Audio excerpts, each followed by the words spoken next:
সুপ্রিয় খামারি ভাই এবং বোনেরা, আজকে আপনাদের সাথে আমি শেয়ার করব যে 21 দিন বয়সে যে আপনার রানীক্ষেতের ভ্যাকসিনটা করানো হয়, আসলে আমি কিভাবে এই ভ্যাকসিনটা করাই থাকি সেই সম্পর্কে আমি আপনাদের সম্মুখে বিস্তারিত আলোচনা করব।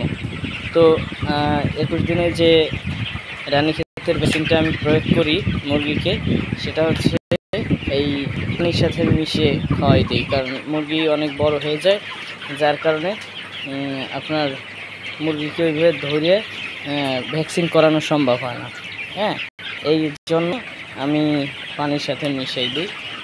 দেখা যাচ্ছে যে আমি একটু পরলো বাড়াই দিই। এইখানে আমার 580টা মুরগি আছে, আর এই 580টা মুরগির জন্য আমি এখানে 12টা পট ব্যবহার করছি। এই পরিমাণ পানি দিছি যাতে এই মুরগিগুলো, প্রত্যেকটা মুরগি আর কি এই ভ্যাকসিনের পানিটা পায়। হ্যাঁ, ভ্যাকসিনের পানিটা প্রত্যেকটা মুরগিতে খাইতে পারে, এইভাবে আমি ব্যবহার করছি। আর আমি প্রত্যেকটায় 1 লিটার পরিমাণ পানি দিছি। হ্যাঁ, 1 লিটার বা 1 লিটার একটু বেশি দিবেন। পানি যদি থাইকে যায় 1 ঘন্টার ভিতরে, তো ওই পানিটা পরবর্তীতে ফেলাই দিবেন। হ্যাঁ, ভ্যাকসিনের পানি।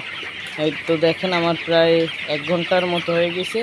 এই দেখেন, এই যে খেয়ে কিন্তু একদম শেষ করে ফেলছে, প্রায় 1.5 পটের পানি খেয়ে ফেলছে এরা।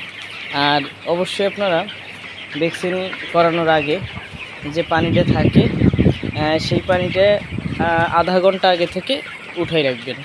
আর উঠাই রাখলে হয় কি, যে এই মুরগির পানি খাওয়ার যে চাহিদাটা এটা বাইরে যায়।